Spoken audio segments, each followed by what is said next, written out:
Welcome back to our YouTube channel GossipWire. What if everything you believed about love and hip-hop's most iconic couple was a lie? A setup? A PR fantasy with a dark secret buried underneath? Get ready, because what you're about to hear might change the way you see Jim Jones and Chrissy forever. What if I told you about Jim Jones and Chrissy Lampkin's fairy tale romance? One that was praised on social media. Relationship goals are actually not that important. It does not simply smell fishy. Jim just took the bandage off a 10-year love wound. So emotionally and spiritually brace yourself, and, folks, not even a gallon of bleach will wipe up what's coming out in a move that no one, including VH1 producers, saw coming. Jim did not just speak up, he went nuclear. And what he is disclosing? It's the type of muddled sadness that makes love and hip-hop feel like Mr. Rogers' Neighborhood. We're talking about dubious recordings, twisted allegiance games, and guilt tactics on steroids. A toxic relationship. Even Instagram attempted to flag the details as emotionally unpleasant. So the issue is, was Chrissy ever really in love? Or was it all a con, with red bottoms and Chanel pearls? Why did Jim describe her love as heated, stifling, and calculated? More importantly, what proof does he have justify this effort? This is not just a bad breakup, this is emotional. The crowd is watching as a crime scene unfolds. So turn off your notifications, get your food, and prepare, because Jim simply spilled every nasty secret upon Chrissy's carefully crafted tale. And after the storm, there is no press release in the world that will fix it? Let's start from the top. When Jim and Chrissy first appeared on our televisions, they had the entire culture tricked, coordinated, and fitted luxurious trip proposals with affordable rings that somehow went viral. They were meant to be the couple who made love and trendy hop seemed authentic. But now Jim is publicly calling everything a lie. A performance is a planned trap disguised as romance. Fans are also unable to breathe because the illusion is rapidly deteriorating. Let's go back a few years. Chrissy marketed herself as the ultimate the woman who stood by Jim during label conflicts, street fights, and that awful proposal rejection that lives re-entry in VH1 repeats. But behind the scenes, Jim says she wasn't holding his down. She was locking him up in what sources described as a leaking emotional collapse to his inner group. Jim admits that love was never freeing, it was caged, it was controlling. It calculated. His words, it was love on a leash. And I wasn't the one holding it. Let it sit. For 1 minute. This is the same individual who gave us We're Flying High Now. He admitted he was grounded in the worst way possible. He claims their entire romance was based on mind games, emotional coercion, and affection with strings attached. And this was more than just pillow talk gone wrong. Jim stated all of this under oath. That's correct. During a seal, Jim dropped emotional bombs so hard during his deposition for a different VH1-related litigation that the court stenographer had to order a break. One court officer described his voice as fatigued but finally free. This was not testimony. Still think this is just relationship drama? Hold up. What happens next involves offshore bank accounts, forged invoices, burner phones, and a courtroom showdown that's more explosive than any reunion episode. Stay locked in, because this isn't over.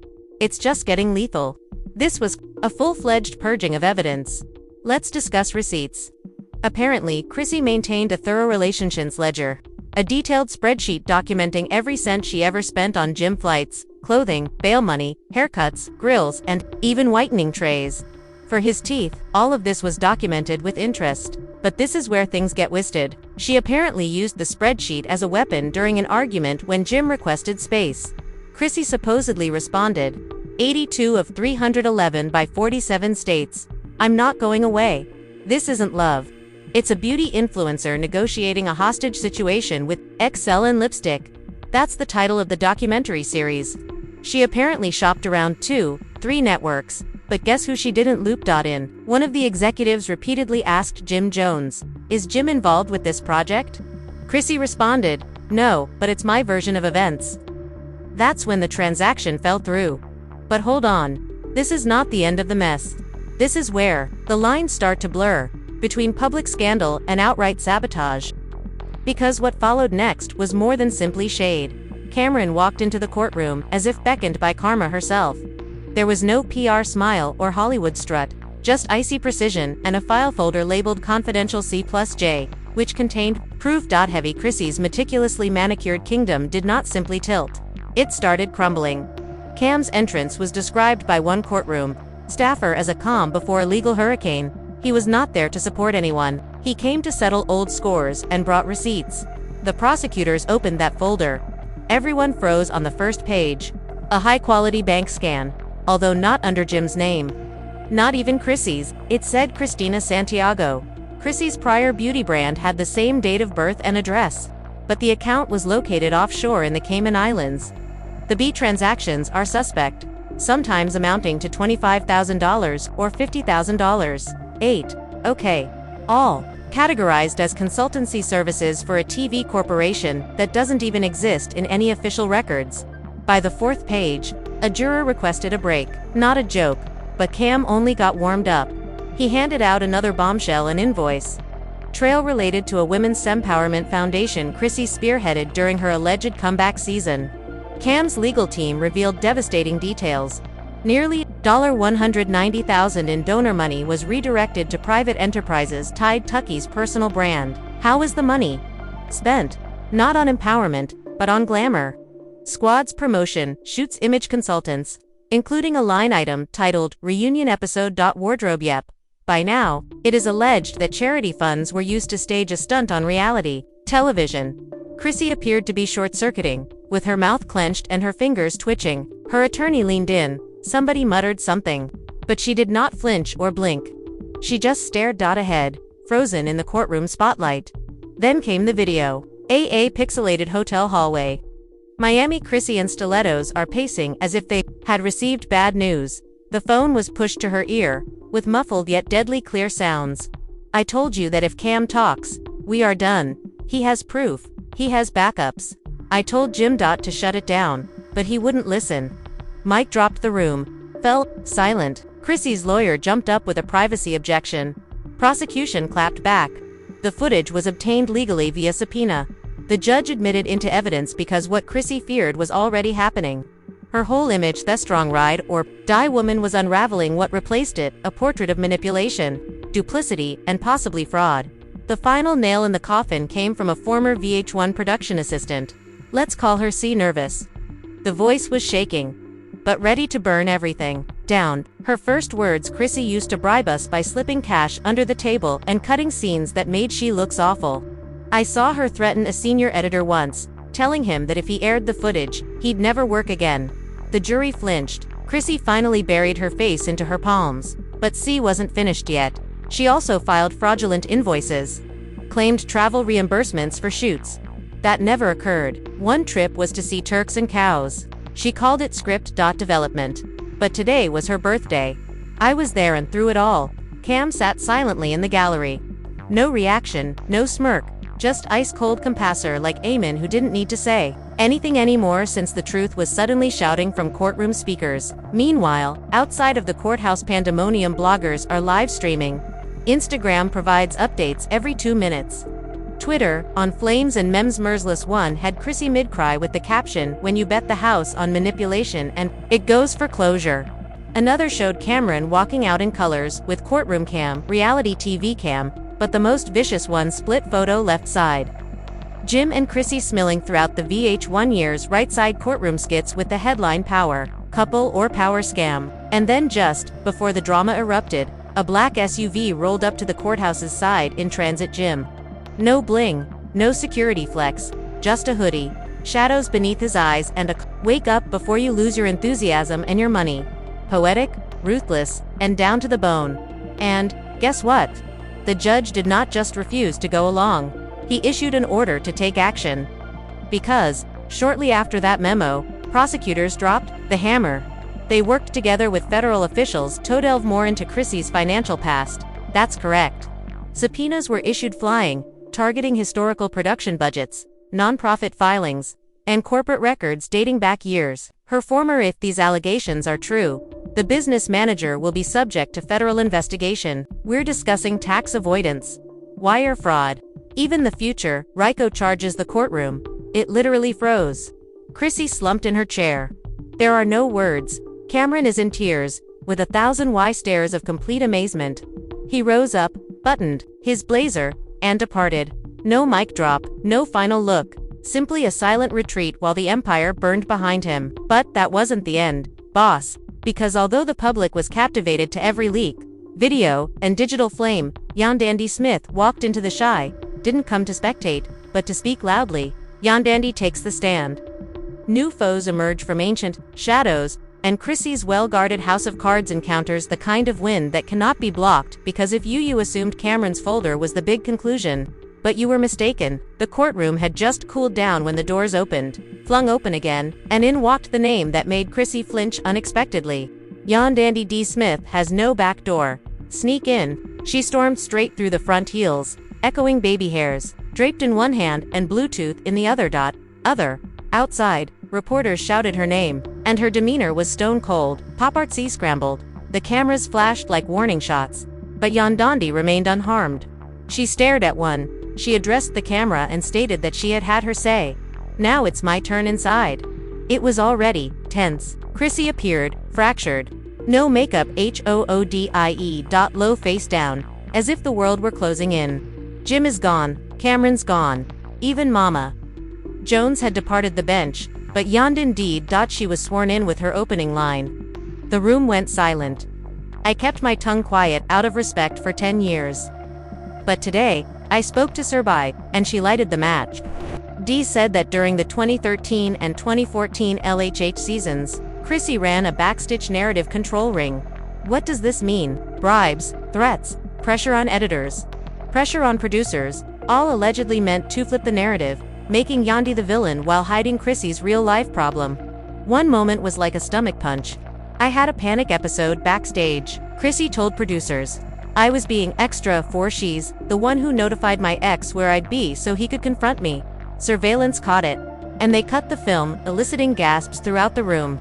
Chrissy blinked once and gazed at the floor, as if it would swallow her. But Yandi wasn't even halfway through. She pulled out emails that were time-stamped and legitimate. A message from Chrissy to a showrunner said, "If I look bad, the whole program looks bad. Clean it up." Another Yandi used to retaliate. She will survive. I won't be boss. This wasn't a drama, this was dark art, PR warfare. Yandi's legal team then handed over an old burner phone. Chrissy allegedly used the phone to connect with off-the-yard insiders throughout her time on the show. Inside texts coordinating false drama, paid feuds. Shush money for backup cast discussions about which footage to bury. One post said, pay her $1,500. Tell her it was a reimbursement for clothes. Make her sign something so she can't speak. The courtroom was stunned. And then came the unexpected twist. It turns out Yandand and Cameron had been working together for months. Not just trading notes. They were creating a timeline. A digital forensic trail of every dubious move Chrissy reportedly performed between 2011 and present. Twitter erupted again. Hashtag #SFly like confetti. Yandandi's unfiltered. Chrissygate. True love and hip-hop strategic silence. Side-by-side memes are no longer placed on blogs. Chrissy is in court, with her hoodie up and her head low. Yandandi is on the stand. Pearl has a sparkling CEO posture. TikTok broke it down frame by frame. One user said, she did not clap back. She held the entire thunderstorm for 10 years. Another, Yandandi picked out screenshots like Marvel reveals post. Reddit scenes. And just when it looked like Chrissy couldn't descend any lower, the prosecution dropped the final tape. File. A 2019 video clip has been forensically validated. Chrissy is on the phone with VH1. Producer. If we disclose information about Jim's depression, it will distract people. Mental health makes me appear like a saint. Once again, there is silence. Even the judge took a big breath. The Boethifith appeared to be about to submit, but Jim delivered the finishing blow. Just when Jim resurfaced in court, when the rest of the world thought he had disappeared forever. A legal staff is by his side. There are no chains or conversation, only sleepy eyes and legal documents. The judge asked whether he wanted to speak. Jim stood, looked at Chrissy and stated, I just want the record straight. I didn't know. Chrissy struggled to find words. She arose and mouthed something to him. Maybe, please. Jim shook his head and walked away again, and that clip went viral. TikTok patched it, and it exploded. Twitter declared it the quietest microphone drop in TV scandal history. He wants to make sure nothing related to him gets entangled into lawsuits. Criminal investigations. He's done protecting her and Thypo at work. Jim turned. Stacked were discussing bank data, asset documentation, property deeds, and a personal letter detailing years of alleged manipulation and financial abuse. The courtroom was frozen because to one line in that letter.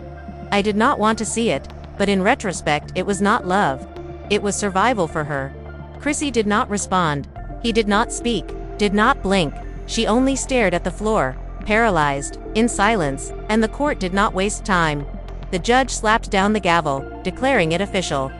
This court finds reasonable cause to commence a criminal case, an investigation into claims of fraud, coercion, and financial malfeasance. Ms. Lampkin is hereby barred from traveling and must give up control of any active business accounts, starting immediately. Just like that, her businesses locked down her image, ruining the love tale. Chrissy and Jim are dead and buried. And just when it seemed like the narrative was over, Mama Jones released a trailer. Yep, an actual teaser for her own documentary series. Opening sentence. They attempted to erase, but I saved everything. Cue the spooky music. The footage is fuzzy black dot. Chrissy appears in black and white clips at invitation-only gatherings. The narrative. Several women create their legacy. Others seize someone else's. If this isn't the wildest, messiest, and most content-rich debacle in hip-hop reality television history, I'm not sure what it is, but this isn't just a couple's breakdown, it's the demise of a dynastic system. Messy. What comes next after receiving a receipt? Chrissy's legal team is rushing the IRS. Anna Scott is sniffing around delightedly pitching Love and Hip Hop spinoff. That's already trending. Group conversations. Love and Lock the Lamp. And files. Guess who is rumored to narrate it? Jan Smith. So that's it. From manufactured stories to the secret wire transfers. Burner phones. Blackmailed. The Chrissy and Jim saga did not simply end it. Teton at Ed, and now the consequences pertains to federal bloggers, subpoenas, and the public has no mercy left. But this is the true question. Was this ever love, or was Chrissy merely creating her own fantasy, one red carpet and fake proposal at a time? Do you suppose Jim was manipulated and misled, or is this just a painful split disguised as a Netflix thriller? So what about Yan Dandy, truffler with receipts, chess player with excellent timing? Drop your unfiltered opinions in the comments section. Let it flee. Who is real? Who is faking it? Who's next? Because if you continue to watch, you're really a member of the jury. Hit that like. If your jaw is still on the floor, smash if you want the front page. Click the subscribe button. Row seats for the next explosion and turn on those notifications, because when the next leak occurs, you will not want to hear it. It's secondhand. This is not merely a scandal. This is war. This is a receipt. This is reality. Television transformed into a courtroom confession. Stay ready, stay ruthless, and we'll see. You will be